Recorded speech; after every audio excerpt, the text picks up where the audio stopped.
दर्शकवृन्द कार्यक्रम लुम्बिनी प्रदेश डायरीमा स्वागत छ। आज हामी 16औं श्रृङ्खलामा छौं। श्रृङ्खलासँगै उपस्थित भएकी छु म सेरिफ केसी। लुम्बिनी प्रदेशभित्रका विभिन्न गतिविधिहरूलाई समावेश गरिएको टेलिभिजन कार्यक्रम लुम्बिनी प्रदेश डायरी लुम्बिनी प्रदेश सरकार आन्तरिक मामिला तथा कानुन मन्त्रालयको सहकार्यमा तयार पारिएको कार्यक्रम हो।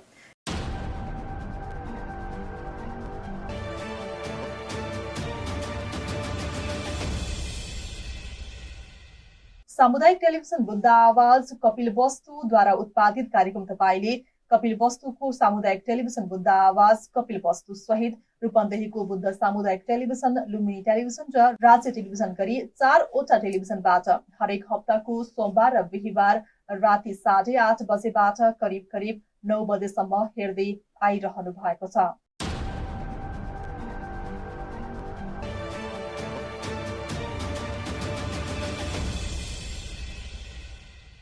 समृद्ध प्रदेश खुशी जनताको नारालाई तय गर्दै अगाडि बढेको लुम्बिनी प्रदेश सरकारसँग नागरिकलाई जोड्ने प्रयास, लुम्बिनी प्रदेशवासीका अपेक्षा सरकारलाई सुनाउने माध्यम, प्रदेश सरकारको प्राथमिकता सुशासन, पारदर्शिता, नीति निर्माणलाई पृष्ठपोषण गर्ने औजार यो कार्यक्रम हो। यस कार्यक्रममा प्रदेशभित्रका कृषि, उद्योग, पर्यटन, रोजगारी र अन्य विभिन्न क्षेत्रका विषयमा हामीले गहिरो संवाद छलफल गर्दै आइरहेका छौं।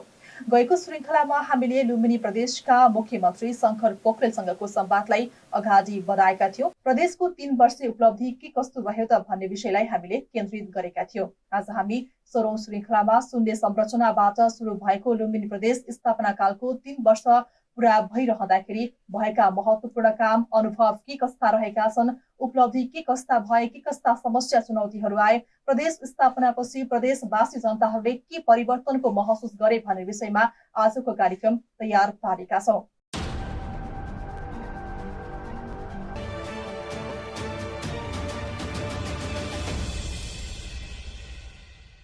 लुम्बिनी प्रदेश सरकारले प्रदेश स्थापनाको तेस्रो वर्ष यसपटक थाई राजधानी दाङ देउखुरीमा मनाएको थियो। आज कार्यक्रममा हामीले 3 वर्षसम्मका उपलब्धि के कस्ता रहेका छन्, के कस्ता कामलाई विशेष प्राथमिकतामा राखेर लुम्बिनी प्रदेश अगाडि बढ्यो र के कस्ता अनुभवहरू हासिल गर्यो भन्ने विषयमा आजको कार्यक्रम केन्द्रित रहनेछ। अब भने कार्यक्रमको पहिलो स्तम्भतर्फ लागौं। लुम्बिनी प्रदेशमा भएका महत्त्वपूर्ण गतिविधितर्फ। गतिविधि प्रस्तुत गर्दै हुनुहुन्छ सहकर्मी विकास थापा।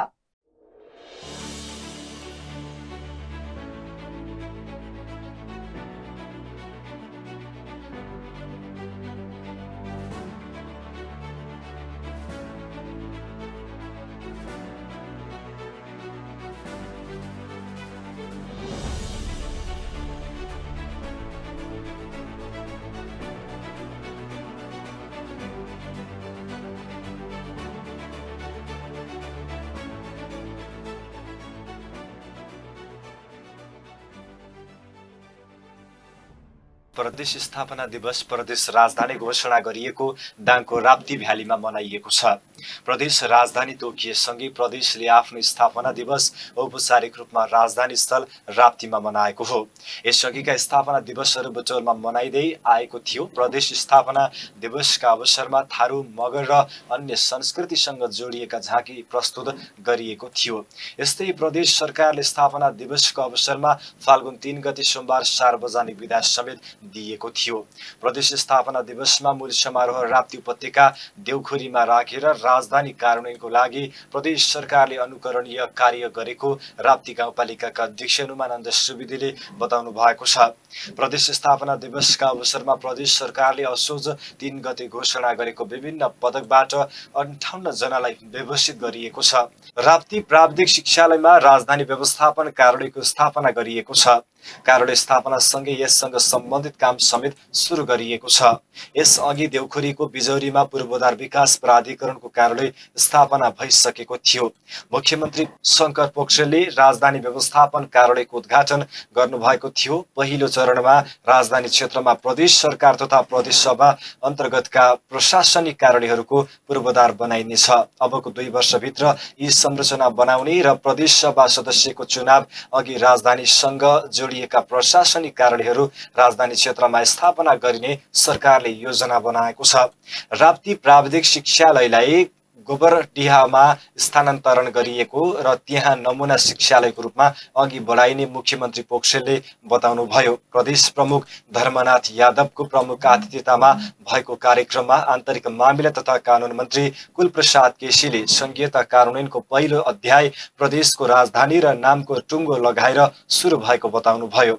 लुम्बिनी प्रदेश सरकारले प्राथमिकता दिएका 2 योजना कार्यान्वयनको चरणमा पुगेपछि बाँकीको बैजनाथ गाउँपालिकाका सर्वसाधारण हर्षित भएका छन्।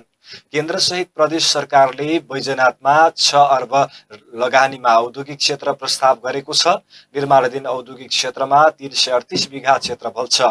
औद्योगिक क्षेत्र निर्माणका लागि जग्गा अधिग्रहण र डीपीआरको काम सकिएपछि अहिले वातावरण प्रभाव मूल्याङ्कनको काम र कस्ता खाले उद्योग आवश्यक पर्ने सम्बन्धमा समेत सर्वेक्षण भइरहेको छ।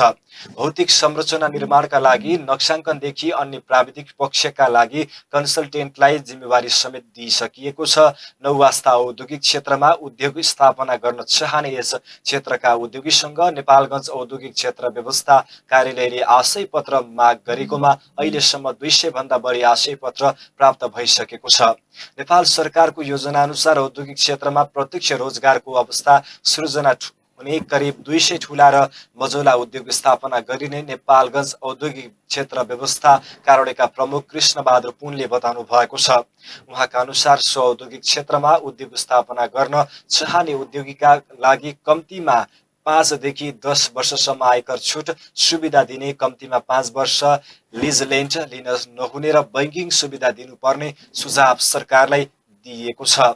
अर्घखाँचीको दक्षिण खाँचीको एकमात्र ज्योति भविश्वर बहुमुखी क्याम्पसको भवन एक समारोहका बीच शिलान्यास गरिएको छ। लुम्बिनी प्रदेश सभा सदस्य जल्पा भुषालले शिलान्यास पछि गत वर्ष छुट्याइएको 60 लाख समयमै काम गर्न नसक्दा फ्रिज भएको प्रति दुःख व्यक्त गर्दै यसपटक पुनः 60 लाख रकम फिर्ता ल्याएर क्याम्पस भवन निर्माणको काम सुरु गरिएको छ। यसकारण समयमै काम गरेर रकम फ्रिज हुनुबाट जोगाउन सम्बन्धित निकायलाई सचेत गराउनु भएको छ। क्याम्पसको भवन निर्माणका लागि 2075 साल फाल्गुनको अन्तिममा धार्मिक महायज्ञ गरी लुम्बिनी प्रदेश सरकारले दिएको 50 लाख र संघीय संसद कोषबाट 10 लाख गरी जुटाएको 60 लाख नगरपालिकाले समयमै टेन्डर आह्वान गर्न नसक्दा बजेट फ्रिज भएको थियो।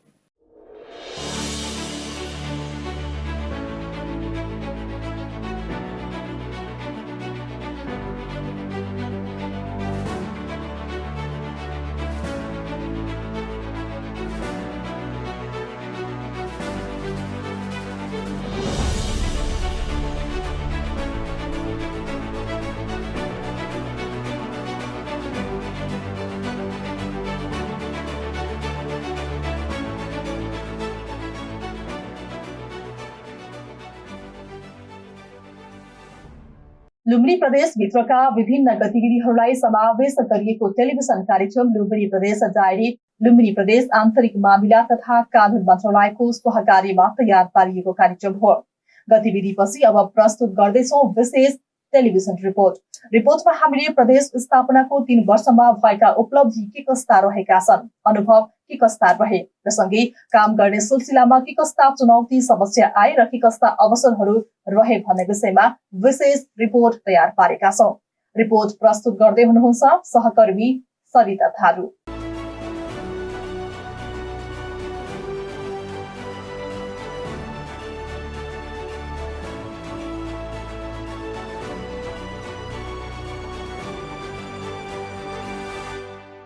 नेपालको संविधान 2072 का आधारमा विक्रम सम्वत 2072 असोज दिनमा राज्य विभाजन गरी बनेका 7 प्रदेशहरू मध्ये एक लुम्बिनी प्रदेश हो। नेपालको संविधान 2072 को धारा 174 को उपधारा 10 ले दिएको अधिकार प्रयोग गरी लुम्बिनी प्रदेशको मन्त्री परिषदको निर्णय बमोजिम 2074 साल फाल्गुन 3 गते विभिन्न मन्त्रालयहरूको स्थापना भएको थियो। यसरी संघीयता लागू गरेको नेपालको संविधानको धारा 56 ले राज्यको पुनर्संरचना गर्ने क्रममा नेपालको मूल संरचना संघ, प्रदेश र स्थानीय तह गरी 3 तह बनाएको छ। सोही बमोजिम संविधानको अनुसूची 4 मा नवलपरासी पश्चिम, रूपन्देही, कपिलवस्तु, पाल्पा, अर्घखाँची, गुल्मी, पूर्वी रुकुम, रोल्पा, प्युठान, दाङ, बाँके र बर्दिया गरी 12 वटा जिल्ला समावेश भएर प्रदेश नम्बर 5 को गठन भयो। यही प्रदेशको नामाकरण भएर लुम्बिनी प्रदेश भएको छ। समृद्ध प्रदेश सुखी जनताको नारासहित अगाडि बढेको लुम्बिनी प्रदेश स्थापनाको 2 वर्ष 8 महिना 2 दिनपछि प्रदेश 5 को नाम लुम्बिनी र स्थायी राजधानी दाङको देउखुरी उपत्यका कायम भएको हो। यसको स्थापना कालको 3 वर्ष पूरा गरेको छ। लुम्बिनी प्रदेश सरकारले प्रदेश स्थापनाको 4थो वर्ष प्रवेश विशेष कार्यक्रम यस वर्ष स्थायी राजधानी दाङ देउखुरीमा मनाउने भएको छ। स्थापना दिवसको अवसरमा फाल्गुन 2 गते स्थानीय तहमा सरसफाइसँग सम्बन्धित कार्यक्रम, 3 गते विशेष समारोहका साथ विभिन्न पदक प्रदान एवं 4 गते प्रदेशका विभिन्न स्थानमा वातावरण संरक्षणमूलक कार्यक्रमको आयोजना सहित दीपावली गरेर मनाइने तय गरिएको छ। लुम्बिनी प्रदेश नेपालका सबै विशेषता बोकेको र औसत तथ्याङ्क तथा सूचकाङ्कहरूका अनुसार मिनी नेपाल जस्तै रहेको छ। भौगोलिक रूपमा तराई, पहाड, हिमाल रहेको यो प्रदेश सांस्कृतिक रूपले पनि निकै विविधतायुक्त छ। थारू, मगर, मधेसी, मुस्लिम र खस आर्य समुदायको सांस्कृतिक सम्मिश्रण र अन्तर्घुलनबाट यो प्रदेश बन्न पुगेको छ। यो अवधिमा प्रदेश सरकारले 6 वटा अधिवेशनबाट 65 वटा विधेयक दर्ता गराएको मध्ये 59 वटा विधेयक पारित भएका छन्। कानून बनाउने प्रदेश सभामा लुम्बिनी प्रदेश सबैभन्दा अगाडि रहेको छ। हालसम्म प्रदेश सभाले 59 वटा कानून बनाइसकेको छ। शून्य संरचनाबाट सुरु भएको लुम्बिनी प्रदेश सरकारको स्थापनासँगै प्रदेश सभाले कानून निर्माणको कामलाई तीव्रता दिएको हो। संघीयता कार्यान्वयनको महत्त्वपूर्ण खुड्किलो मानिने प्रदेश सभा र त्यस मार्फत बनेको सरकारले थुप्रै चुनौतीका बावजुद पनि अन्य प्रदेशका तुलनामा यति धेरै कानून निर्माण गर्नु ठूलो उपलब्धि हो। प्रदेशलाई समृद्ध बनाउन, सुशासनको व्यवस्था गर्न र नागरिकलाई संघीयताको अनुभूति गराउन नागरिक मैत्री र लोकतान्त्रिक नीति र कानूनहरूको आवश्यकता पर्ने भएकाले प्रदेशलाई बलियो र प्रदेशवासीलाई खुसी बनाउनका लागि प्रभावकारी कानून निर्माणमा जोड दिएको आन्तरिक मामिला तथा कानून मन्त्री कुलप्रसाद केसीले बताउनुभयो। सबभन्दा पहिले त नेपालको सङ्घीय लोकतान्त्रिक गणतन्त्रको संविधान बमोजिम प्रदेश सरकार गठनको पहिलो अवधि भनौँ, पहिलो अवधिको कार्य निकै चुनौतीपूर्ण र कठिन थियो र हामीले 3 वर्षमा आधारभूत कार्य सम्पादन टुङ्ग्याएका छौँ लुम्बिनी प्रदेशको। यसको पहिलो काम आफ्नो मुकाम र नाम स्थापित गर्नु थियो। यो कार्य पनि यो वर्षभित्र टुङ्ग्याइसकेका छौँ। 5 वर्षभित्रमा प्रदेशलाई कुन भूमिकामा अगाडि बढाउने भन्ने कुरा पनि पञ्चवर्षीय परियोजनाका साथ, एउटा गुरु योजनाको साथ प्रदेशको समृद्ध प्रदेश बनाउने कुरा र यहाँको जनतालाई खुसी बनाउने कुरा के हुन् भन्ने कुराको पहिचान गर्यो र कानुनी रूपले स्थानीय तह र प्रदेशलाई चाहिने आधारभूत 5 दर्जन जति प्रादेशिक कानुनहरू निर्माण गरिसकेका छौँ। स्वाभाविक रूपले यो प्रदेश हरेक ढङ्गले धेरै महत्त्वपूर्ण प्रदेशको रूपबाट जो अनुसरण गर्न गराउन उत्प्रेरित गर्यो, यो नै यसको सबैभन्दा उल्लेख्य उपलब्धिको रूपबाट रहेको मान्नुपर्दछ। प्रदेशवासी जनतालाई मैले दिने सुझाव अथवा मेरो अनुरोध के हुन्छ भने 3 तहको संरचना वैज्ञानिक र व्यवहारिक छ भन्ने कुरा नै पुष्टि भएको छ। हरेक घटनाक्रमले जनताका केन्द्रीकृत शासन प्रणाली हुँदाखेरि भएका सबै अप्ठ्याराहरू सङ्घात्मक कार्यप्रणालीमा जाँदाखेरि व्यवहारिक बन्न गएको छ र अझ यसलाई सुव्यवस्थित गर्नको निम्ति यसको मूल्यलाई हामीले जगेर्ना गर्नु, यसको संरक्षण गर्नु, यसको पक्षमा सबै प्रतिबद्ध हुनु नै हामीले यो सङ्घात्मक राज्य प्रणालीलाई सुव्यवस्थित गर्ने कार्य हो र सरकारले गरेका सबै सकारात्मक क्रियाकलापको लागि जनताको अहम भूमिका कायम रहन्छ र रहिराख्नेछ भन्ने मेरो शुभकामना छ। 3 वर्षको अवधिमा लुम्बिनी प्रदेशले सक्दो मेहनत गरेर उल्लेख्य काम गरेको भौतिक पूर्वाधार विकास मन्त्री बैजनाथ चौधरी बताउनुहुन्छ। प्रदेशको समग्र आर्थिक विकास र जीवनस्तर उकास्न प्रादेशिक सडक, आवास, भवन तथा शहरी विकास, जलस्रोत तथा सिँचाइ एवं खानेपानी तथा सरसफाइको पूर्वाधार निर्माण, यातायात सुधार र व्यवस्थाको लागि यस प्रदेशमा थुप्रै कामहरू गर्दै आएको मन्त्री चौधरीले बताउनुभयो। 3 वर्षमा हामीले सिस्टमलाई बसालेका छौँ।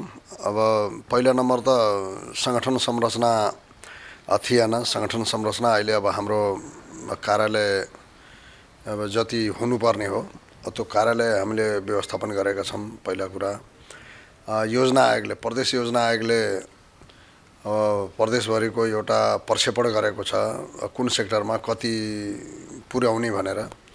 अब जस्तै अब गरिबी निवारण कति गर्ने, हामी अहिले अब 18%मा सुरुमा 18%मा थियौँ, त्यसलाई अब 10%मा झर्ने भनेको थियो। त्यस्तै अब खानेपानीमा कहाँ पुर्याउने, सिँचाइमा कहाँ पुर्याउने, सडकमा कहाँ पुर्याउने, त्यो सबै स्ट्याटस जुन उसले बनायो अथवा स्ट्याटस जे थियो त्यसलाई अब 3 वर्षभित्र अब प्रक्षेपण जे गरेको थियो त्यो लगभग हामी मिट गर्दैछौँ।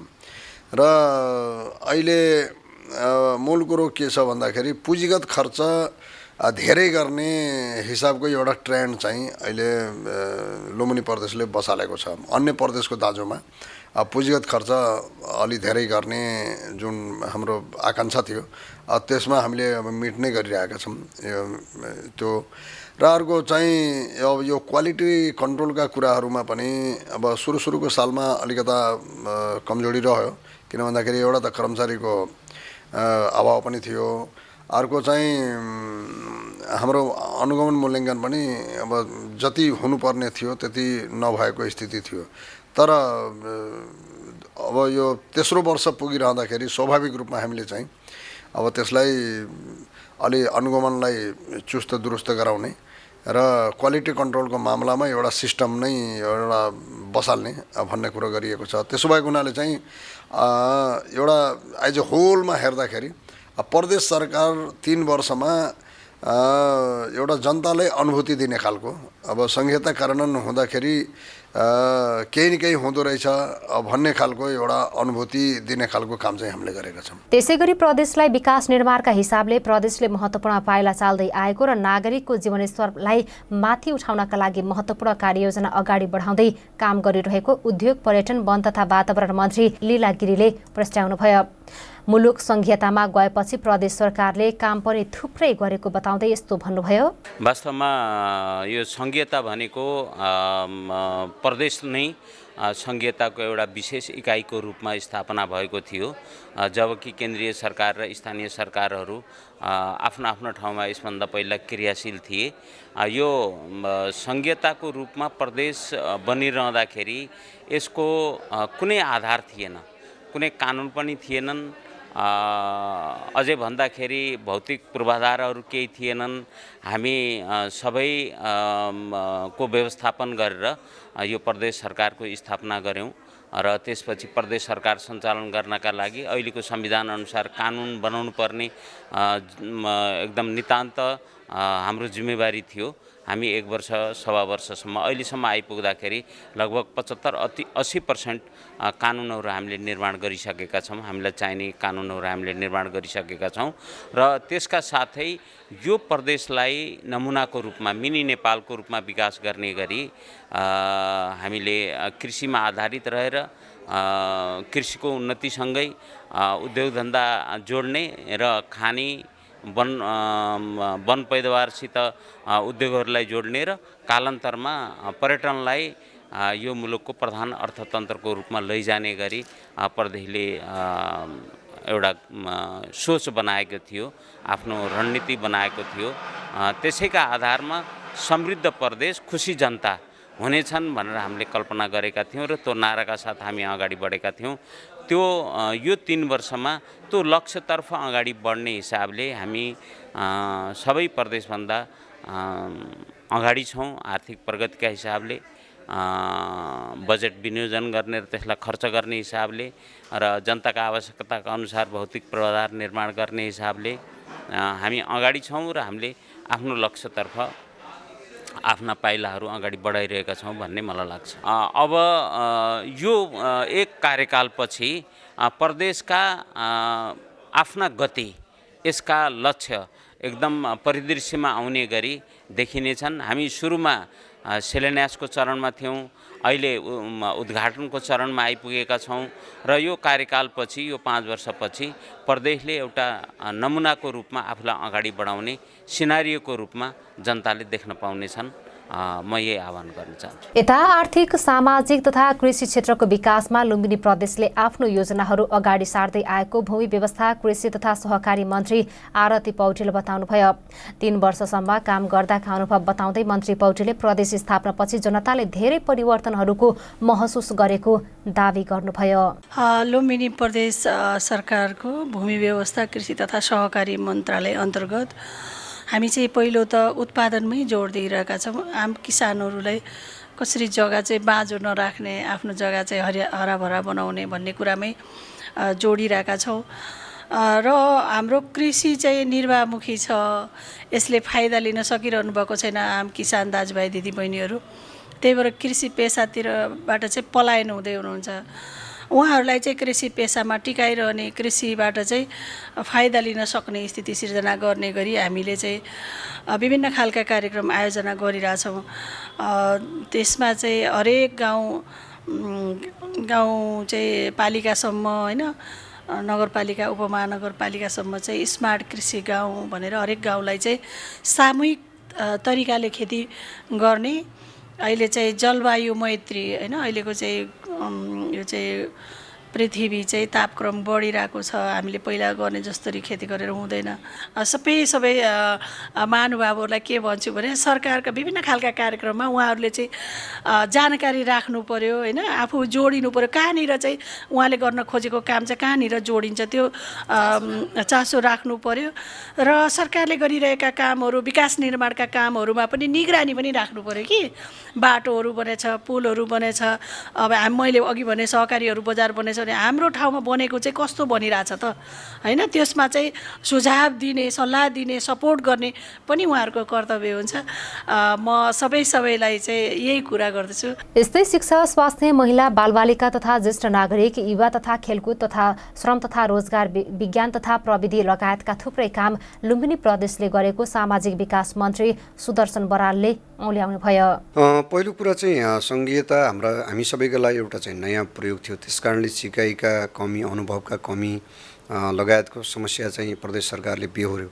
संरचना कानुनका अभाव, अधिकारको चाहिँ प्रत्यायोजनमा गरिएको ढिलाइ इत्यादि बेहोर्दै त्यसका बावजुद पनि चाहिँ हामीले हाम्रो पुँजीगत खर्चको स्केल, हाम्रो टोटल बजेटको खर्चको स्केल र हामीले शिक्षा, स्वास्थ्य लगायत चाहिँ भौतिक पूर्वाधार लगायतका सेक्टरमा जति काम गरेका छौँ, प्रदेश सरकारको चाहिँ अस्तित्व स्थापित भएको छ। र खास गरिकन कोभिडको बेलामा हामीले गरेको व्यवस्थापन, हामीले गरेको काम, हाम्रो योजना तयारी, त्यसको रेस्पोन्स लगायत सबै विषयमा हेर्दाखेरि प्रदेश सरकार चाहिँ स्थानीय सरकारहरूको अभिभावकको रूपमा र आम जनसमुदायले महसुस गर्ने, अनुभव गर्ने एउटा चाहिँ महत्त्वपूर्ण सरकारको रूपमा चाहिँ यो 3 वर्षको हाम्रो कामलाई चाहिँ मूल्याङ्कन गर्न सकिन्छ भन्ने मलाई लाग्छ। प्रदेश सरकार स्थापना पश्चात प्रशासनिक संरचना, कर्मचारी व्यवस्थापन, कानुन निर्माण, प्रदेशको आवधिक योजना निर्माण जस्ता विषयमा केन्द्रित रह्यो। कृषि, उद्योग, पर्यटन, भौतिक पूर्वाधार जस्ता विषयगत क्षेत्रहरूलाई प्राथमिकता दिई प्रदेशको आर्थिक वृद्धि, पुँजी निर्माण, सार्वजनिक खर्च क्षमता वृद्धि गर्दै आए पनि गत आर्थिक वर्ष कोभिड-19 महामारीका कारण सेवा प्रवाह र विकास निर्माणका कार्यहरू प्रभावित भए। महामारीका कारण पर्न गएको असर र प्रभावको आकलन गर्दै प्रदेश सरकारले यो आर्थिक वर्षमा क्षतिको पुनर्भरण हुने गरी सामाजिक क्षेत्रको विकास र आर्थिक पुनरुत्थान सरकारले प्राथमिकतामा राखेको छ। लुम्बिनी प्रदेशले 10 आयोजनालाई गौरवका रूपमा अगाडि सारेको छ। लुम्बिनी प्रादेशिक अस्पतालको डिपिआर तयार गरेको छ। एक पालिका एक खेल मैदान अन्तर्गत अन्तर्राष्ट्रिय रङ्गशालाको काम अगाडि बढाएको छ। गुल्मीको रुरु क्षेत्रलाई धार्मिक पर्यटकीय स्थलका रूपमा विकास गर्ने, अर्घाखाँचीको नरपानी र पाल्पाको नुवाकोटमा हिल स्टेसन विकास गर्ने, प्रदेशमै विश्वविद्यालय, सबै नगरपालिकामा फोहोर सङ्कलन केन्द्र, सबै स्थानीय तहमा खेल मैदान, मुख्य सहरमा विद्युतीय बस र रेलवे सेवा सुरु गर्ने लक्ष्य आवधिक योजनाले समेटेको छ। यी काम क्रमशः अगाडि बढेका छन्। सरकारले कृषि क्षेत्रमा उर्वर भूमिको व्यवसायीकरण, यान्त्रिकीकरण, रोजगार प्रवर्धन कार्यक्रम, मुख्यमन्त्री ग्रामीण विकास कार्यक्रम, स्मार्ट कृषि गाउँ कार्यक्रम सञ्चालन गरेको छ। गरिबीको रेखामुनि रहेको जनसङ्ख्यालाई 5 वर्षभित्र 10% झार्ने लक्ष्यका साथ काम सुरु भएका छन्। स्वदेशी श्रम स्वदेशमै पसिनाको नीति अनुरूप कृषि क्षेत्रको उत्पादन र उत्पादकत्व वृद्धिका कार्यक्रम अगाडि बढाएको छ। त्यस्तै प्रदेशभित्र औद्योगिक हबहरूका रूपमा विकास गर्ने, प्रदेश स्तरका सडक सञ्जाल विस्तार गर्ने, आधारभूत शिक्षा र स्वास्थ्य जनताको अधिकारको नीति मान्दै शिक्षा, स्वास्थ्य, खानेपानी, शान्ति, सुरक्षा र सुव्यवस्था आदिमा प्रयोग प्रदेश सरकार तल्लिन्छ। सबै वर्ग र क्षेत्रको प्रतिनिधित्वमा विकासका योजना र कार्यक्रमहरू निर्धारण हुँदै आएकाले सन्तुलित विकास हुने नागरिकका अपेक्षा छन्। जनचाहनामा आधारित कार्यक्रमहरू सञ्चालनमा आएकाले जनताको घर घरमा सरकारको उपस्थिति भएको महसुस प्रदेशवासीले गरेका छन्।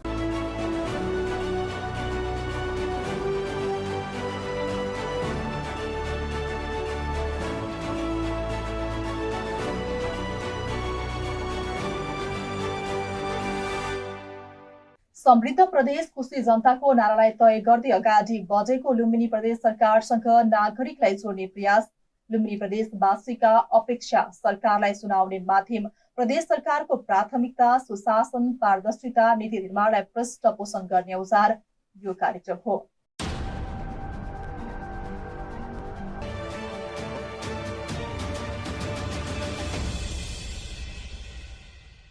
यस कार्यक्रममा प्रदेशभित्रका कृषि, उद्योग, पर्यटन, रोजगारी र अन्य विभिन्न विषयका बारेमा हामीले गहिरो छलफल गर्दै आइरहेका छौं।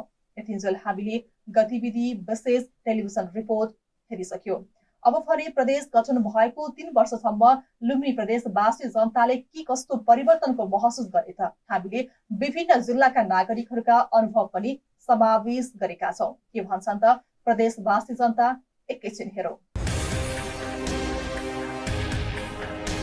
प्रदेश सरकारले गर्ने भनेको हामी प्रदेशका सम्पूर्ण 12वटै जिल्लाका सम्पूर्ण जनताहरूलाई प्रत्यक्ष रूपमा उहाँहरूले अलिकति योजना सहित जति पुग्न पर्ने हो उहाँहरूको ध्यान योजना अथवा बजेट विनियोजनमा त्यति पुगेको छैन, मैले त्यति भेटाएको छैन। यो प्रदेश सरकारले यो शिक्षा, स्वास्थ्य, सञ्चार, यातायात क्षेत्रमा तीव्र गतिमा अलि विकास गर्नुपर्ने हो। त्यो अलि भएको जस्तो, अलि तीव्र गतिमा अरू योजनाका साथ भएको जस्तो मलाई चाहिँ महसुस भएको छैन। र आगामी दिनहरूमा प्रदेश सरकारले यस्ता खालका गतिविधि लिएर हाम्रो ग्रामीण क्षेत्रका आम नागरिकहरूको जनजीवनमा सहज सुनी तरिकाको विकास निर्माण लगायतका कामहरू सञ्चालन गर्नुपर्छ। अहिलेसम्म चाहिँ प्रदेशले ल्याएको कुराहरू चाहिँ अब राम्रै चाहिँ छ हाम्रो बुझाइमा। यो स्थानीय तहमा चाहिँ प्रदेशको यो लाइनबाट आएको बजेटहरू हो भन्ने हामीलाई चाहिँ थाहा छैन। जुन उद्देश्यले प्रदेश यो सङ्घीयता ल्याइयो नि, अब त्यसले किन भन्दा अब सिंहदरबारको अधिकार गाउँमै वडामै पाउने भनेर त भनियो, तर अब त्यो सम्बन्धित वडा, स्थानीय तह र प्रदेशले अब त्यो केन्द्रबाट त्यो अथोरिटी नपाएको जस्तो हामीले चाहिँ बुझिया छ कि सानो कुराहरू पनि हामीले माथि पुर्याउनु पर्थ्यो। अहिले प्रदेश सरकार आएपछि सहज भयो, सजिलो भयो। प्रदेश सरकारले अहिले देख्दा पहिलाको स्थितिभन्दा अहिले पछिल्लो चरणमा सुधार भएको जस्तो देखिन्छ र हामीले कृषिमा हेर्दा पनि प्रदेश सरकारका योजना त महत्त्वाकांक्षी छन्, तर कार्यान्वयनको चरणमा आउँदाखेरि त्यति जस्तो योजना त्यस्तो किताबमा देखिन्छ, त्यस्तो कार्यान्वयनमा देखिएको अवस्था छैन। र हामीले सहयोग पाउँदै नपाएको पनि होइन, सहयोग त पाइराखिएको छ, तर जुन रूपमा कृषकलाई हामीले रेडियो टिभीमा समाचार सुनिन्छ त्यो जुन रूपमा पाउनु पर्ने हो त्यो रूपमा आइरहेको छैन। अब 3 ठाउँको सरकार भएको फाइदा चाहिँ जनताले चाहिँ लिइरहेका छन् र महसुस त्यस्तो चाहिँ आफूलाई चाहिँ सजिलो भएको र एउटा नजिकबाट चाहिँ केही कुराहरू, सामान्य कुराहरू पनि चाहिँ विकास निर्माणका कुराहरू, हरेक कुराहरू चाहिँ सम्भव भएको महसुस गरिरहेको। यो प्रदेश स्थापना भइसकेपछि जनताले सरकारका तर्फबाट पाउने सेवा सुविधा, सरकारका तर्फबाट हुने कामहरूलाई अलि छिटो छरितो र सरकार चाहिँ जनताको घर दैलोमा भएको अनुभूति केही न केही भएको छ। अब जो सरकारले गर्नुपर्ने जो गतिविधिहरू उहाँहरूले चाहिँ सोच्नु पर्ने थियो त्यो चाहिँ अब सोचेको भन्दा चाहिँ अलिकति चाहिँ कम विकास भएको छ। प्रदेश सरकारले जनसरकारका कुराहरूमा ध्यान दिन आवश्यक छ र विशेष गरी 3 तहका सरकारमध्ये स्थानीय सरकार, प्रदेश सरकार र केन्द्र सरकारको समन्वयमा काम अगाडि बढाउन राम्रो हुन्छ। हामी भन्दै गर्दा प्रदेश सरकारले पनि विभिन्न योजनाहरू चाहिँ निर्माण गरेको छ, विभिन्न योजनाहरू वितरण गरेको छ। प्रदेशको विकासको निम्ति सडकदेखि लिएर निर्माणका कामहरूमा पनि राम्रै गरिराखेको हामी ठानेका छौँ। तर यसलाई चाहिँ अलिक व्यवस्थित गर्न जरुरी चाहिँ छ, कोअर्डिनेसन गर्न जरुरी छ भन्ने मलाई लाग्छ।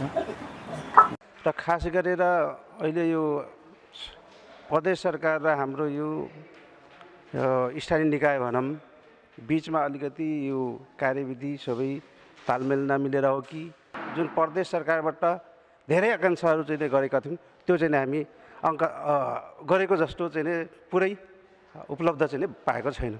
प्रदेश सरकार चाहिँ साँच्चीकै प्रदेश सरकारको काम चाहिँ पूर्ण रूपले भएको छैन जस्तो लाग्छ मलाई पनि, किनकि अब प्रदेश सङ्घ प्रदेश र स्थानीय तह गरी भएको छ। त्यो भए पनि अब यहाँका स्थानीय तहका जनताले चाहिँ प्रदेशको बजेट अनि स्थानीय तहमा विकासको प्रबन्धनमा चाहिँ खासै टेवा पुगे जस्तो मलाई मेरो विचारमा चाहिँ लाग्दैन है। प्रदेश सरकारले जहाँ अरू ठाउँमा जस्ता विकासका कार्यक्रमहरू सुन्नमा आउँछन् त्यस्तो त अहिलेसम्म खासै त्यस्तो हामीले उपभोग ल्याउन सकिरहेका छैनौँ। अब या त हामी त्यो ठाउँसम्म पहुँच्न पुग्न नसकिया हो, या हामीले नबुझ्या हो, या त हामीलाई बुझाउन नसकिया हो। त अलि हामीले त्यस सम्बन्धी अलि ज्ञान नपाएको पनि हुनसक्छ। जब जहिलेसम्म साना किसानहरूबाट सुरुवात गर्दैन प्रदेश सरकारले तबसम्म त साना किसान सदा सानै रहिरहनेछन्। जे जस्तो खाद मल बिउहरू जम्मै तरकारी खेती भनेर प्रदेश सरकारले दिइराखेको छ। अरू केही बाख्रा पालन ठुला किसानहरूलाई मात्रै दिइराखेको छ, जस्तै साना किसानहरूलाई त केही पनि आएको छैन। जब ती साना त सधैँ साना, तिनीहरूसँग न पैसा हुन्छ न बुद्धि हुन्छ तिनीहरूसँग। जबकि साना किसानबाट लगानी सुरुवात गर्दैन सरकारले, साना किसान सदाभर साना साना रहनेछन् र ठुला किसानहरू सधैँ बोसो चाहिँ मटाइरहनेछन्। यो जुन प्रदेश सरकारको स्थापना भयो र 3 तहको सरकार चलिरहँदा प्रदेश सरकारबाट विभिन्न किसिमका नीति निर्माणका कार्यक्रम, त्यसपछि त्यसलाई चाहिँ कार्यान्वयनका क्रममा यो निर्माणको कार्यक्रम, त्यस्तै गरेर शैक्षिक कार्यक्रमहरूमा पनि प्रदेश सरकारले निकै चाहिँ चासो दिएको मैले पाएको छु। र अझै बढी गरिकन म शैक्षिक क्षेत्रमा बढी इन्भल्भ भएको व्यक्ति भएको हुनाले यो क्याम्पस, विद्यालय लगायत चाहिँ समुदाय स्तरमा यो अनुसन्धान सम्बन्धी क्रियाकलापहरूमा अलिकति कम भएको मैले पाएको हुनाले यसतर्फ चाहिँ प्रदेश सरकारको ध्यान जान अलिक बढी जरुरी देखेको छु।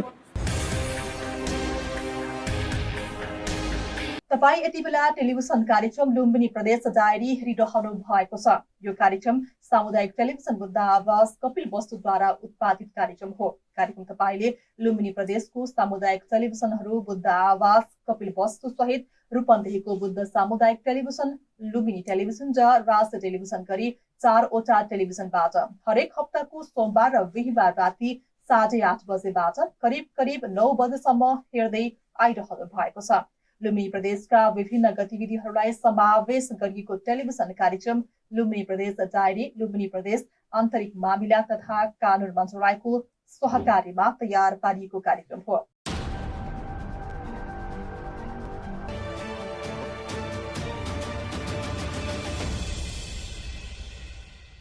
आजको श्रृङ्खलामा हामीले प्रदेशका गतिविधि विशेष टेलिभिजन रिपोर्टर जनआवाज हेर्यौं। कार्यक्रम कस्तो लाग्यो?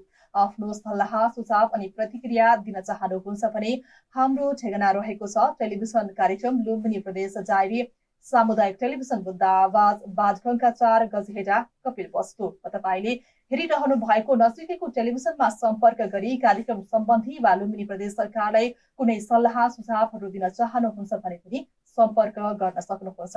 तपाईँ हाम्रो भेट भने कार्यक्रमको 17औं श्रृङ्खलामा हुने नै छ।